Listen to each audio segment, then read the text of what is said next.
This is Democracy Now!, democracynow.org. The Quarantine Report. I'm Amy Goodman with Nermeen Sheikh as we turn to the presidential race in Arizona, where Joe Biden's leading Donald Trump by more than 68,000 votes, with 86% reporting. The Associated Press and Fox News have called the state for Biden, and they did that over a day ago. But other outlets, including CNN, have yet to declare a winner. Biden's lead narrowed early Thursday morning when Arizona announced results of a batch of mail-in ballot, mainly from Maricopa County, which includes Phoenix. Counting the remaining votes could take several days. Several hundred Trump supporters gathered outside the Maricopa County Election Center last night chanting, "Count the vote." Many of the protesters were openly carrying AR-15 assault rifles and other guns. Donald Trump won Arizona in 2016. So they were counting "count the vote," and that's opposed to the group, what Donald Trump Jr. is referred to as the army of supporters that were outside a Detroit counting center where Trump was ahead in Michigan, and they were saying stop the vote as they stormed into a counting center. But in Arizona, where they were behind, that Trump insisted they count every vote. Now, if Biden's lead holds in Arizona, he'll be just the second Democratic presidential candidate to win the state since 1948. Arizona's blue shift is in large part due to a decade of grassroots organizing, particularly in Latinx communities, against Arizona's anti-immigration policies and Maricopa County's infamous former sheriff, Joe Arpaio. Meanwhile, in a closely watched Senate race, Democrat Mark Kelly, the astronaut and the husband of Gabby Giffords, the congressmember from Tucson who was shot in the head. Yes, Mark Kelly has unseated Arizona Republican Senator Martha McSally. We go now to Phoenix, where we're joined by Marisa Franco. She's co-director and co-founder of Mijente, which means my people, a national digital organizing hub for Latinx and Chicanx communities, which this year has led a national campaign to mobilize Latinx voters. Welcome back to Democracy Now!, Marisa. Talk about the significance of what's happening right now in Arizona, the explosion of the Latinx vote. The lion's share, I think the first thing to say is that the lion's share of the credit belongs to sustained community organizing in the state. The other night, all of us were watching it. I think probably like many of you all, we were having this feeling of doom of 2016. And 2016, we had this moment of it was bittersweet, right? We finally took Sheriff Arpaio out of office, but really, as soon as that was announced, it was very clear that Trump was going to win the election. And so as we waited for the results this year, and we heard about Florida, we heard about, we started seeing the numbers coming out of Ohio and coming out of the Midwest. It felt really good this year to have our state be a shot in the arm. We were very excited about the results. At this point, we are still awaiting what the results are at the top of the ticket, but we have won seats at the County Board of Supervisors. The Red for Ed ballot initiative won. We've elected, it looks like, a progressive county attorney in Julie Gunnigal, and just continued to see, a shift in this state. And I think it's important to name that it's a shift that comes at the efforts of many, many people. It is sustained community organizing, and it's an embracing of a multiplicity of strategies. This is just as much owed to the people that took to the streets and protest, the people that called for boycotts, as much as it is the people who knocked hundreds of thousands of doors to register and mobilize voters.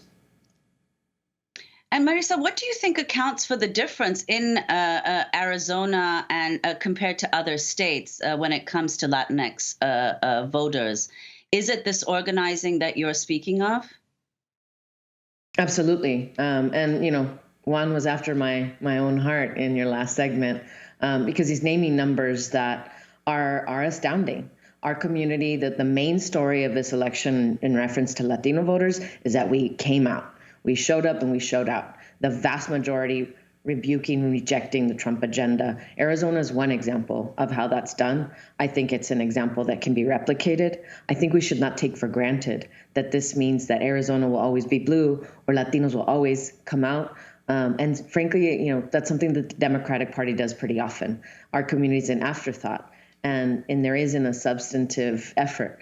to think of what are the kind of issues that matter to us? How can we be engaged in a meaningful way? How are we involved in decision-making and leadership of political campaigns? And often are getting the very short end of the stick on resources as well. And so, frankly, there's, you could probably look at a lot of different examples. Arizona is one of them. And the Arizona example, I think, it really demonstrates that consistent, sustained organizing is really critical for the community to actually feel that something is changing and that they have a role in it. And Marisa, can you talk about the significance, and we don't know the results yet of the election, but what's at stake on immigration issues in particular now? It's big. It's, we're really clear in our organization when we engaged in an endorsement process and we decided to participate in this election in a more active way.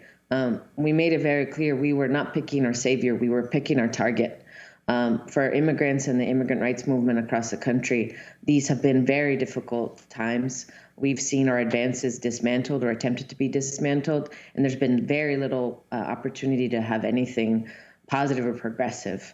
Immigrants are largely under attack.